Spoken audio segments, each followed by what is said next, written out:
Baik pemirsa, di awal tadi kita sudah sampaikan cuplikan dari pernyataan Presiden Joko Widodo yang menyebutkan bahwa Presiden boleh ikut berkampanye, boleh juga memihak.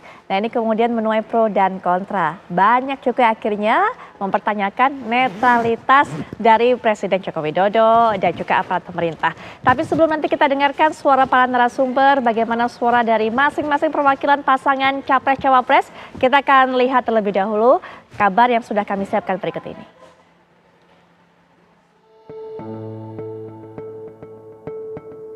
Baru-baru ini Presiden Joko Widodo menyatakan seorang presiden boleh memihak dan berkampanye dalam pemilihan presiden Pilpres selama mengikuti aturan waktu kampanye dan tidak menggunakan fasilitas negara. Pernyataan Jokowi itu merespon kritik terhadap menteri-menteri yang berkampanye dalam Pilpres 2024. Pernyataan Presiden Jokowi ini pun mendapat tanggapan, pro dan kontra pun mencuat. Memang keberpihakan Jokowi dalam Pilpres 2024 telah menjadi perhatian publik. Pasalnya, putra sulung Jokowi, Gibran Raka Buming Raka, mencalonkan diri sebagai wakil presiden.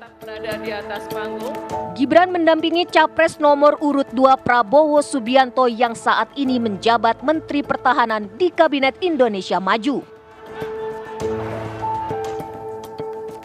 Lantas benarkah seorang presiden boleh ikut berkampanye dan apakah pernyataan Jokowi tersebut membuktikan dugaan beberapa pihak bahwa presiden mendukung salah satu paslon?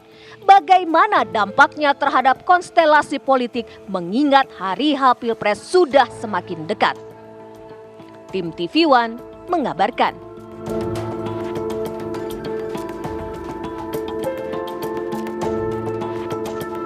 Presiden Joko Widodo tentunya juga punya dasar hukum, punya alasan yang kuat, akhirnya bisa sampai menyampaikan hal itu. KPU juga sudah menjelaskan bahwa memang ada Undang-Undang Pemilu tahun 2017 yang mengatur itu semua. Presiden boleh berkampanye. Kemudian salah satu syaratnya adalah asal tidak menggunakan aset negara, milik negara ataupun juga fasilitas negara. Tapi tidak bisa dipungkiri masyarakat kemudian berpikir netral nggak ya kemudian? Apakah kemudian ini menunjukkan keberpihakan kepada salah satu pasangan calon presiden dan juga wakil presiden? Apakah kemudian presiden juga bisa menggerakkan instrumen-instrumen yang lain, sumber daya yang lain untuk bisa mendukung salah satu pasangan calon? Kita akan bahas mengenai hal ini nanti. Bang Habibur Rahman selaku juru bicara juga dari Capres 02 akan menjelaskan mengenai hal ini dan juga bagaimana pandangan dari kubu 02. Assalamualaikum warahmatullahi wabarakatuh. Selamat malam, Bang Habib. Selamat malam. Baik, dan juga sudah bersama kami Bang Emrus yang juga mewakili pasangan 03 yang juga nanti akan menyuarakan suara pasangan 03 seperti apa sih? Karena memang ada beberapa tokoh-tokoh dari PDIP yang memberikan ketidaksetujuannya tentunya mengenai hal ini, perlawanannya atau bentuk kontranya. Nanti juga tentunya Bang Emrus Syoming akan memberikan alasannya kepada kita. Selamat malam Bang Emrus. Selamat malam. Baik, dan juga selaku pengamat politik, ini Kang Ujang Komarudin juga akan menjelaskan kepada kita. Assalamualaikum warahmatullahi wabarakatuh. Selamat malam Kang Ujang. Baru umroh. Malam. Baik, masih kerasa hawa-hawanya kita. Baik, nah ini juga nanti kita akan berbincang juga, masih mencoba kami untuk bisa berkomunikasi dengan Bang Refli Harun selaku juru bicara juga Timnas Amin ataupun pasangan Amin, pasangan Capres-Cawapres nomor 01. Tapi Kang Ujang bagaimana melihatnya? Sebelum kita dengarkan suara dari masing-masing calon atau jubir Capres-Cawapres ini, Kang Ujang selaku pengamat politik bagaimana? Karena memang sudah ada landasan hukumnya. Ya ada dua sisi. Pertama, ya secara legal formal boleh. Itu pasal 281, tidak diragukan lagi karena presiden itu menyelenggarakan negara, menjalankan pemerintahan berbasis pada aturan konstitusi maupun undang-undang, pasti. Ya kalau tidak ya pasti akan di-impeachment kan begitu. Dalam konteks ini apa yang tidak ada yang salah dari pernyataan Pak Jokowi karena legal formalnya betul. Tetapi memang dalam konteks kita bernegara, dalam konteks persaingan, kompetisi, ini yang membuat katakanlah ya lawan politiknya menjadi ya tidak nyaman. Karena dianggap kalau posisi presiden, di mana posisi kepala negara dan kepala pemerintahan punya akses kuat, harus punya kekuatan yang powerful untuk menggunakan katakanlah ya alat-alat negara dalam konteks memainkan perannya sebagai politisi lah katakanlah sebagai itu. Itu yang dikhawatirkan. Tetapi kan kita bisa mengawasi. Kita semua rakyat Indonesia bisa mengawasi apakah memang nanti ketika presiden ikut kampanye artinya ada keberpihakan katakanlah pada paslon 02 kan kita bisa awasi bersama. Kalau ada pelanggarannya tinggal dilaporkan ke Bawaslu agar kita semua fair. Artinya dalam konteks kita aturan bernegara, ya ada aturannya dan boleh.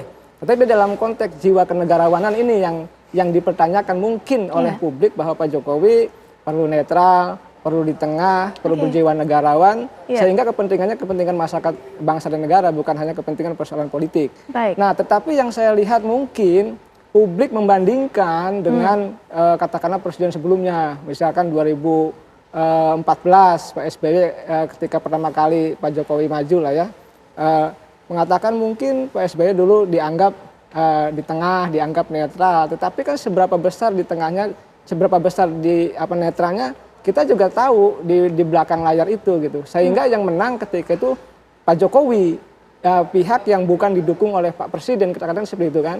Nah, saat ini begitu media sosial arusnya semakin kuat ya, memelototi katakanlah peran Presiden dalam konteks politik ya, dalam konteks dukung-mendukung, ya ini menjadi rame. Ya, oleh karena itu saya melihat ya dalam konteks berpolitik sah, memang undang-undangnya membolehkan, tapi dalam konteks jiwa kenegarawannya mungkin itu dianggap Pak Presiden harus di tengah, harus netral. Baik. Inilah sebenarnya pilihan yang sebenarnya kalau kita objektif, kalau kita bisa membangun bangsa negara secara secara fair, tidak ada yang salah dari itu. Tetapi tadi kita mengingatkan bahwa ya saya secara akademis ya, sebagai akademis, sebagai pengamat ya, jiwa negarawan itu penting. Ya disitulah sebenarnya ada titik kalau saya bahasanya pembatas antara jiwa kenegarawanan dengan sikap dukungan itu. Baik, karena baik. secara politis nggak mungkin dong saya sebagai ayah lalu anaknya calonkan diri lalu tidak mendukung, pasti akan mendukung. Itu naluriah sebagai ayah, sebagai seorang bapak. Baik. Tetapi dalam konteks sebagai presiden ini yang harus berjiwa negarawan. Nah, mampukah kemudian Presiden Joko Widodo memperlihatkan batas itu yang begitu tipis? Nanti mungkin Kak Ujang bisa berikan pandangan lebih lanjut lagi. Tapi Bang Habib, bagaimana kemudian melihat hal ini? Karena masyarakat ini sudah ribut, kalau Pak Jokowi sampai turun gunung, pastilah kemudian dukung anaknya, pasangan capres-cawapres nomor 02. Ya, kalau yang saya lihat masyarakat nggak ribut ya. Justru masyarakat yang paling penting adalah sekarang ini substansinya apa? Substansinya bukan persoalan presiden boleh kampanye atau tidak, boleh mendukung atau tidak, karena itu sudah absolut boleh. Ya, substansi perdebatan saat ini adalah apakah presiden melakukan abuse of power atau tidak. Itu yang tidak boleh, itu kan abuse of power. Nah, kalau substansinya abuse of power, kita kan banyak best practice.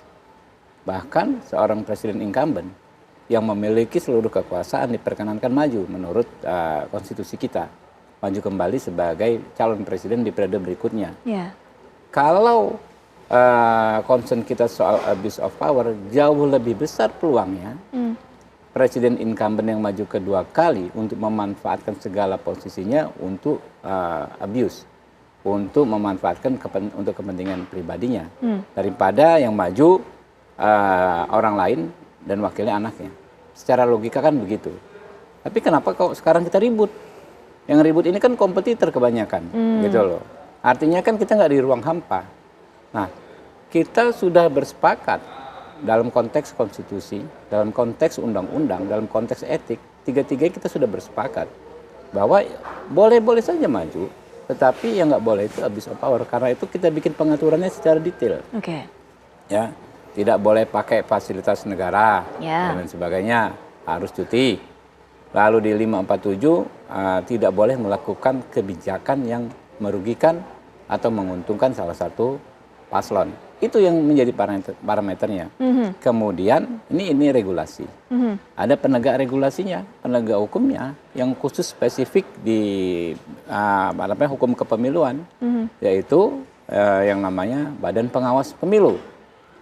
Nggak puas dengan Bawaslu, ada lagi pengawasnya Bawaslu, namanya Dewan Kehormatan Penyelenggara Pemilu.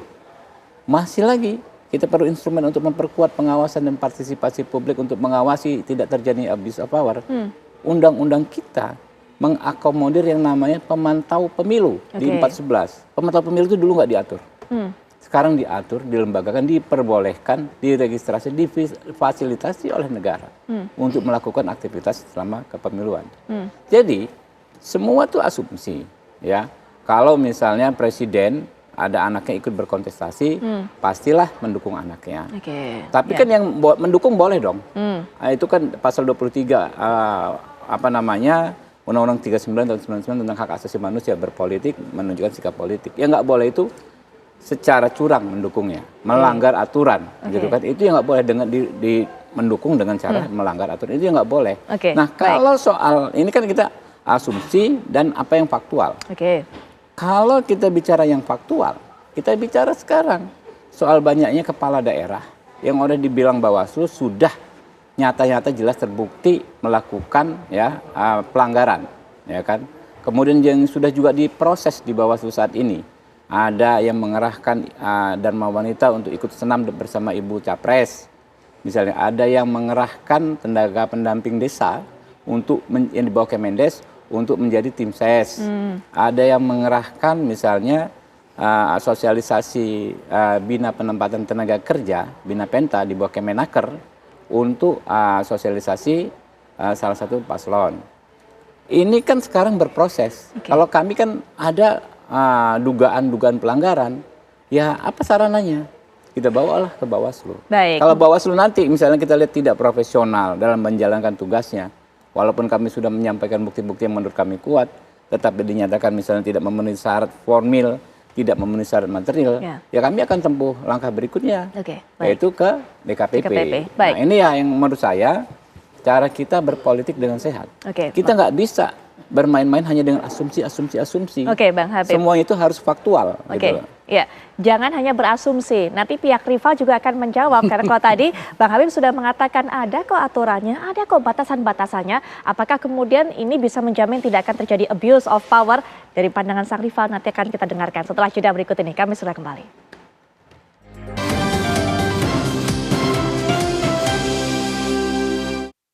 Kita langsung lanjutkan perbincangan kembali. Bang Emrus, jangan asal berasumsi. Nggak perlu khawatir karena ada Bawaslu kalau memang mau melaporkan. Dan semuanya ini ada pagar-pagarnya kok bagi Pak Jokowi untuk bisa menunjukkan keberpihakan ataupun juga ikut kampanye. Jadi tidak mungkin ada abuse of power.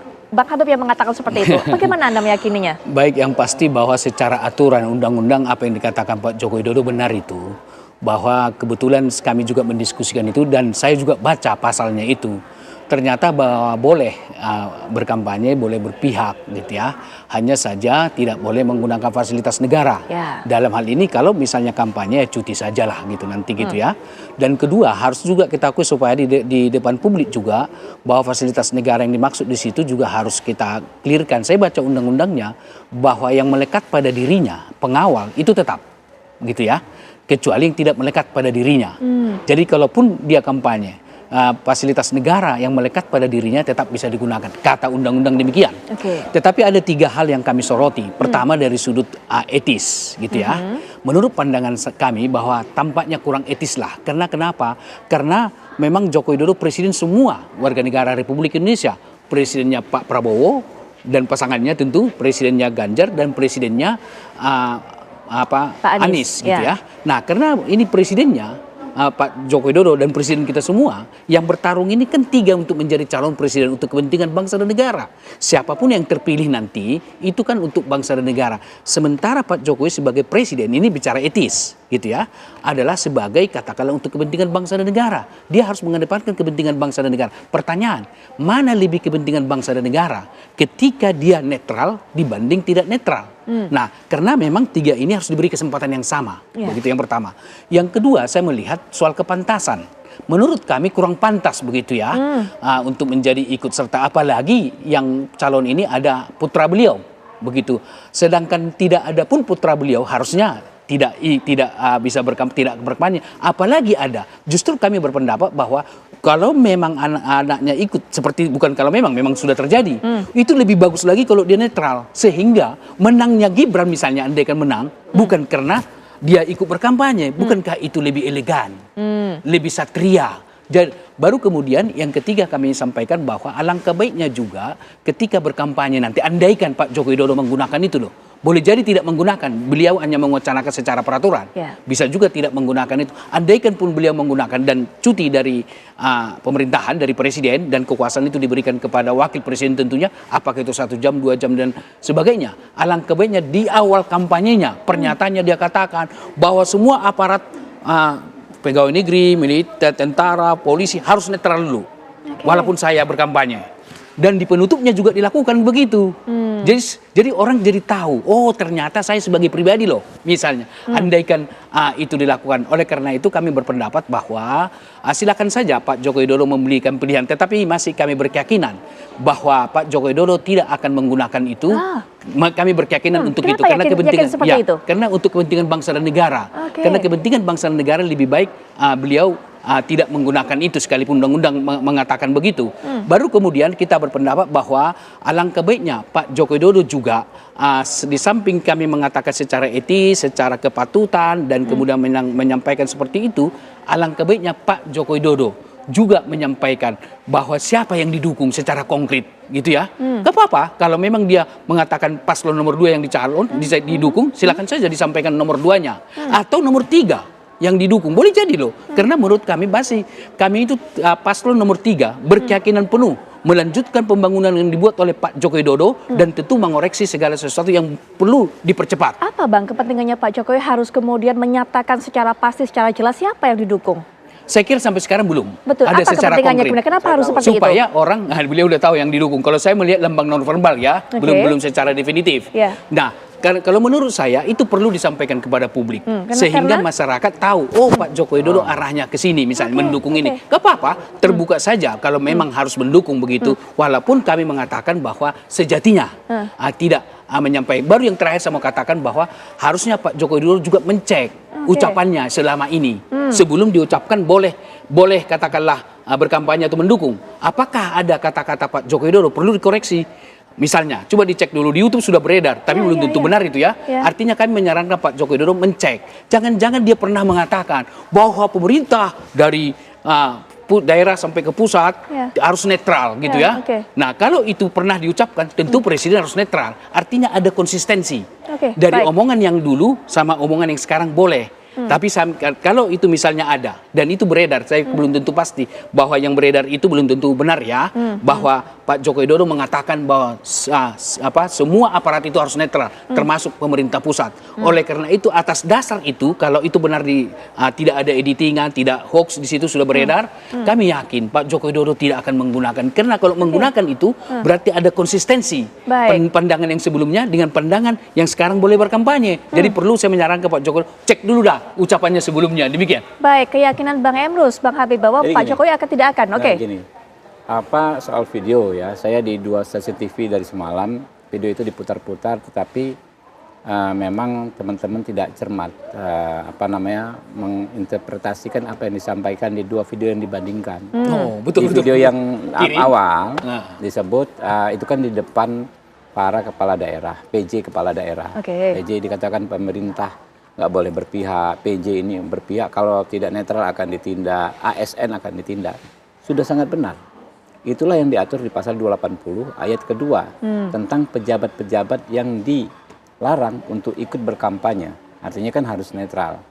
Nah, itu 280 ayat 2 Undang-Undang Pemilu, Undang-Undang nomor 7 tahun 2017.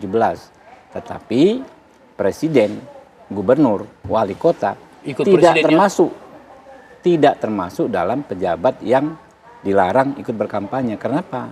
Karena presiden, wali kota, gubernur, bukan PJ ya, adalah pejabat yang mendapatkan jabatannya secara politik melalui proses politik. Itu sudah clear. Jadi kalau kita melihat ya sekilas saja, kalau kami ya, apalagi kami yang ada di DPR udah paham.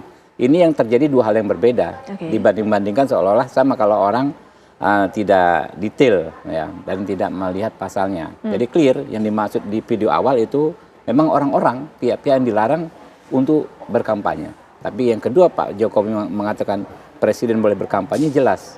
Di 280 tidak ada larangan terhadap presiden, di 299 juga tidak ada larangan. Itu satu.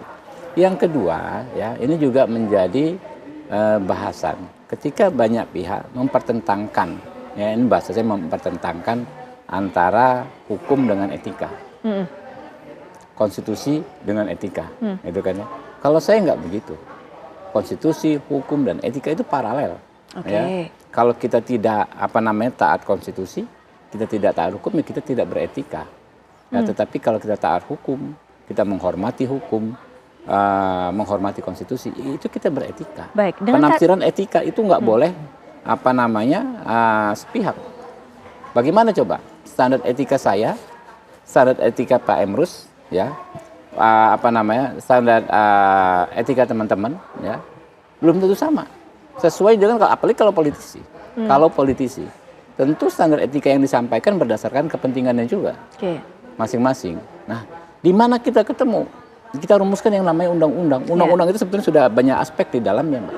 Ketika kita merumuskan norma-norma pasal, itu banyak aspek di dalam. Termasuk aspek etika juga ada.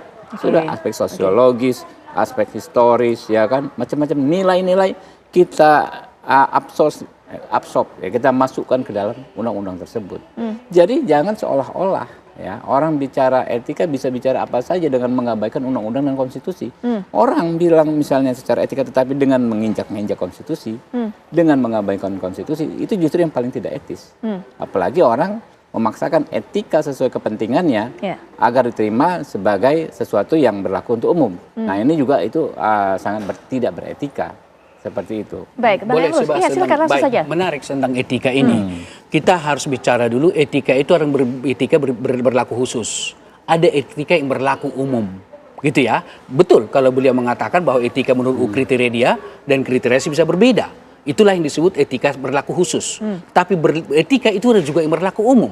Misalnya contoh, bukankah misalnya katakanlah umum secara di dunia ini ada etika relasi antar manusia? Itu paling tidak menghormati manusia lain, walaupun pola menghormati berbeda-beda, misalnya seperti itu. Nah, demikian halnya dengan ini. Kalau kita bicara katakanlah konstitusi, undang-undang dan lain sebagainya, kalau kita bicara strukturnya, itu adalah lebih tinggi moral, baru etika, baru undang-undang. Gitu ya. Kenapa? Bicara tentang undang-undang, ketika diturunkan menjadi undang-undang, ketika orang melanggar undang-undang adalah orang bersalah. Kalau tidak melanggar undang-undang, sekalipun itu turunannya dari etika, kata beliau, itu adalah orang benar. Jadi orang salah dan orang benar. Ketika orang melanggar etika, itu adalah orang baik dan orang buruk. Gitu ya. Maka kita lihat, misalnya Mahkamah Konstitusi, itu MK yang memutuskan apa? Bukan melanggar hukum. Gitu ya. Bukan melanggar undang-undang. Bukan melanggar konstitusi, melanggar etika. Maka diberikan sanksi adalah etika berat kepada Ketua Mahkamah Konstitusi. Oleh karena itu, bahwa ketika diturunkan kata konstitusi maupun undang-undang, itu sudah ada reduksi daripada makna etika itu sendiri. Oleh karena itu selalu di atas itu etika. Maka oleh karena itu, ketika orang tidak lagi bicara etika secara umum, saya kira hal yang perlu kita pertanyakan. Kenapa? Karena di dalam suatu relasi antar manusia, yang paling tertinggi itu adalah etika. Sebab manusia ingin disebut sebagai orang baik. Maka terus terang saya mengatakan, orang yang melanggar etika umum, gitu ya, misalnya seperti itu, maka itu lebih parah bebannya bagi daripada orang melanggar hukum. Undang-undang. Baik, silakan. Yang persoalan itu kan adalah ketika kita membuat standar etika secara subjektif, sesuai dengan kepentingan masing-masing. Itu kan masalah. Makanya kita bersepakat dalam konteks negara demokrasi, semua kita tumpahkan dalam undang-undang. Makanya undang-undang itu mengabsorpsi, ya, mengambil nilai-nilai etika itu. Jangan dikira di undang-undang nggak ada etika. Ya. Bicara misalnya, etika itu apa? Apakah etika itu yang tertuang dalam lembaran kertas yang ditandatangani oleh Jimli Asidiki? Etika itu menurut saya nggak begitu. Etika itu ada di hati dan pikiran rakyat. Ya. Kalau misalnya, keputusan nomor 90 MK dinyatakan melanggar etika, rakyat pasti sudah menghukum kami kok. Rakyat menghukum Gibran. Faktanya setelah penetapan MK, surveinya Pak Prabowo dengan didampingi Mas Gibran itu melonjak, ya, bisa sampai 15%. Itu kan perlawanan rakyat terhadap apa yang diputus secara formil oleh MK.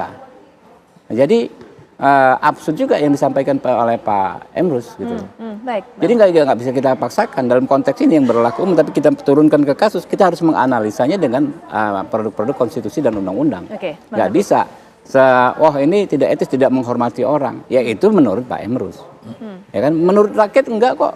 Menurut rakyat adalah gini. Dalam konteks misalnya kita tahu di Amerika Serikat saja, John McCain, ya, didukung George W. Bush waktu itu ketika melawan Obama. Isunya apa? Isunya keberlanjutan. Karena George W. Bush waktu itu kan berperang melawan setelah 9/11, ya, Dia melihat memang harus keras terhadap teroris-teroris tersebut. Kalau enggak, Amerika bisa diserang lagi. Begitu juga Obama ketika dia mendukung Hillary Clinton melawan Donald Trump, ya kan? Bukan persoalan pribadi, kepentingan mereka secara partai sama-sama satu partai, tapi bagaimana visi misi gagasan membawa negaranya lebih baik yang selama ini sudah dilakukan bisa berlanjut. Nah, ini juga kita jangan sederhanakan. Misalnya Pak Jokowi, ya, katakanlah mendukung Pak Prabowo hanya karena gara-gara itu anaknya. Oke, baik. Kita tahu, Pak Emrus tahu, Pak Jokowi orang yang sangat berintegritas. Apa yang ada di dalam pikiran Pak Jokowi itu semua untuk bangsa dan negara. Jadi artinya legasi beliau, capaian-capaian yang beliau ingin, ya ini semua berlanjut supaya kita nggak dari titik nol lagi. Oke, baik. Gitu. Stop sampai di situ, tahan dulu. Nanti Bang Emrus juga bisa berikan pandangan, tapi setelah jeda. Termasuk kita lihat nanti pandangan dari Kang Ujang melihat seperti ini apa antara undang-undang dan juga etika yang diperbincangkan oleh dua narasumber lainnya. Sesaat lagi. Mantap. Kita lanjutkan perbincangan dan kita akan dengar bagaimana pandangan Kang Ujang kalau Bang Emrus tadi mengatakan kalau sampai Pak Jokowi kemudian mengikuti atau juga mendapatkan hak yang seperti ini begitu dilakukan mengikuti kampanye kemudian juga menunjukkan keberpihakan, di mana etikanya, nah di mana kepantasannya. Tapi undang-undang itu memang hal yang berbeda dikatakan oleh Bang Habibur Rahman. Silakan. Ya memang kalau kita bicara etika standarnya kan standar moralitas, standar kebenaran di sini. Tetapi memang standar moralitas kebenaran ini kan kalau kita tarik lagi lebih lebih fleksibel itu kan pada aturan, pada ketentuan, pada legal formal hukum. Nah ini persoalannya. Oleh karena itu ya agak sulit kita memisahkan, misalkan tadi ya saya mengamati beliau berdua ya, untuk bisa menilai ini etika, ini aturan.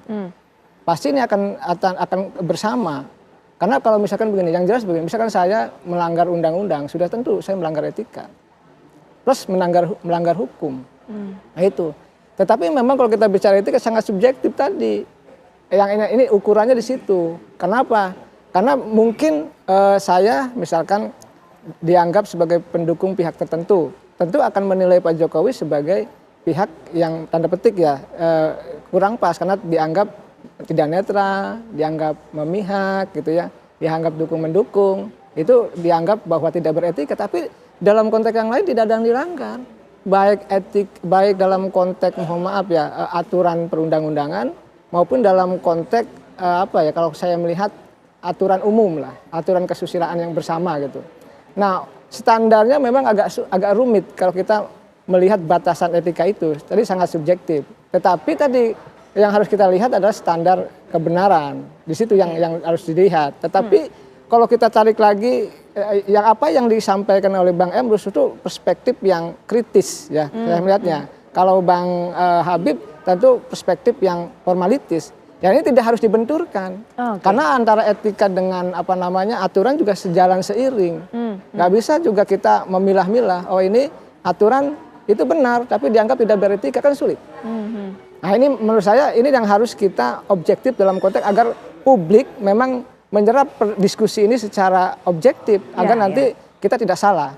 Dalam konteks itu ya perspektif-perspektif inilah yang sebenarnya harus mencerahkan publik di dalam diskusi TV One ini. Saya melihat memang tadi batasan etika, nilai, lalu moralitas, aturan perundang-undangan agak sulit karena undang-undang yang kalau saya menilai ya kalau saya dosen lah, mungkin dosennya bukan dosen etika, memang dosen fisip. Tetapi kalau kita menilai dari etika ya standarnya standar kebenaran saja, standar kebaikan.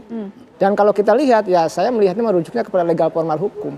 Kalau memang melanggar undang-undang ya di situ melanggar etika juga plus melanggar pidana kan begitu. Saya sih melihatnya begitu Mbak Putri. Kang, dengan batasan-batasan yang ada tadi diberikan informasi juga oleh Bang Habib, bagaimana kemudian jaminan dari Pak Jokowi ini tidak akan melakukan abuse of power? Ya sebenarnya kita awasi bersama ya. Kita sudah banyak melakukan pemilu ya pasca reformasi gitu. Dengan katakanlah ya Presiden Ibu Megawati 2004 katakanlah ya, lalu Pak SBY 2 kali, Pak Jokowi ya sekarang 2 kali. Ini kan ada pengalaman. Oleh karena itu pengalaman ini kita ambil gitu loh. Nah saya melihat begini, Pak Jokowi tentu ingin memiliki legacy yang baik di mata publik. Katakanlah hari ini tingkat kepuasannya 75%, ada yang mengatakan 73 ya. Agak sedikit menurun.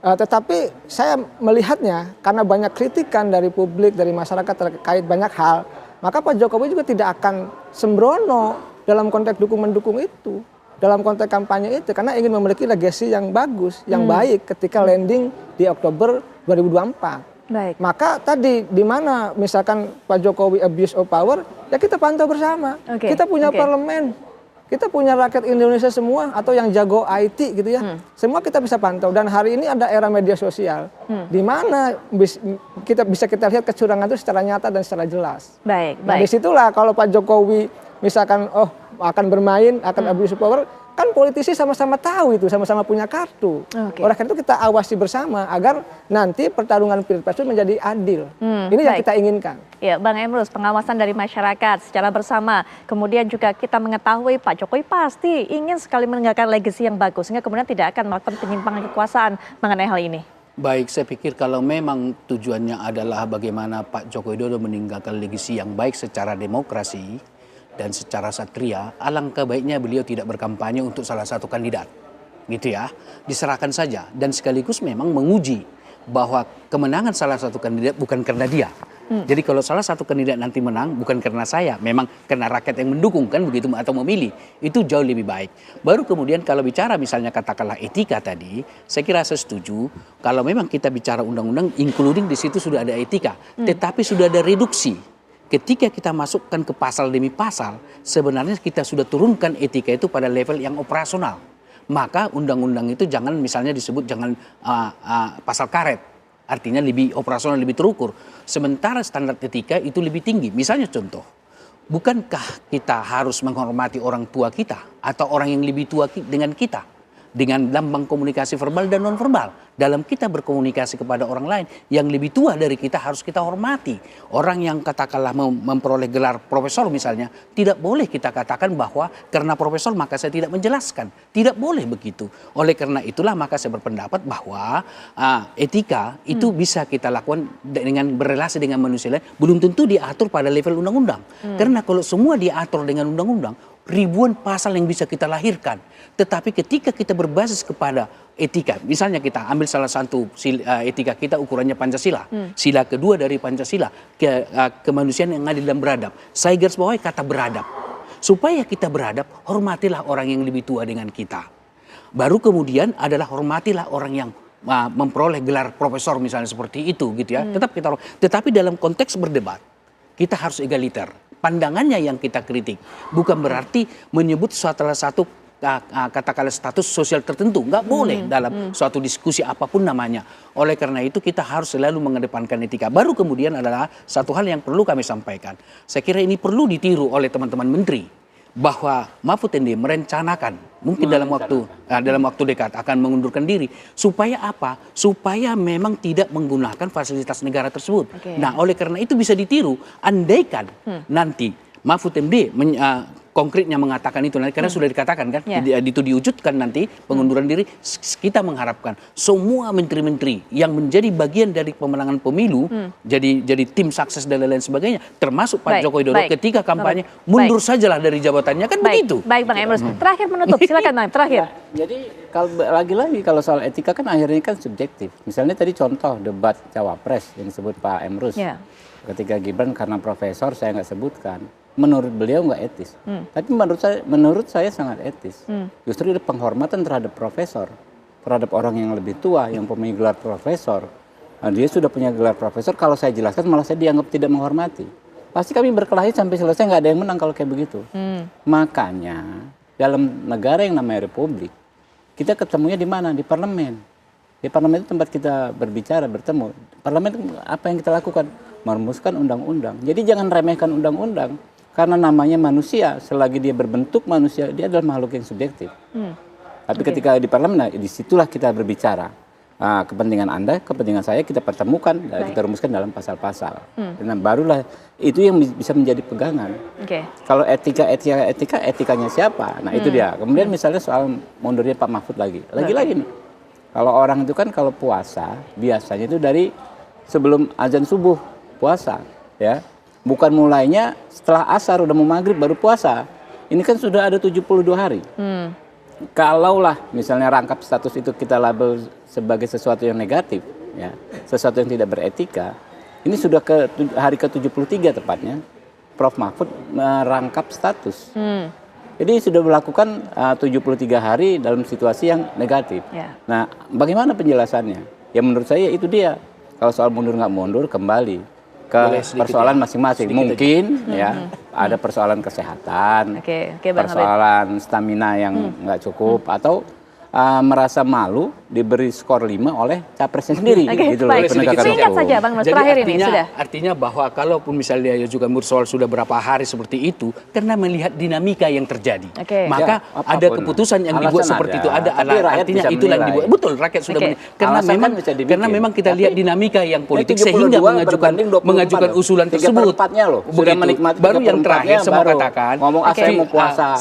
Mengenai puasa saya bisa nggak bertanggung fair. jawabkan. Iya, iya. Itu tidak apple to apple. Puasa is Oke, puasa, Bang Habib. religius. Ini soal politik, tidak boleh kita campurkan. Namanya analogi itu sesuatu yang berbeda. Kalau kita Tapi supaya bandingkan memudahkan sesuatu yang pemahaman. apple to apple, Ya, apple to apple. bandingkanlah air dengan air, jangan Oke, bandingkan baik, air baik. dengan besi. Baik, Bang Emrus, Bang Habib, terima kasih tentunya. Semoga perbincangan kita ini juga menjadi masukan untuk masyarakat sebelum nanti menentukan hak pilihnya.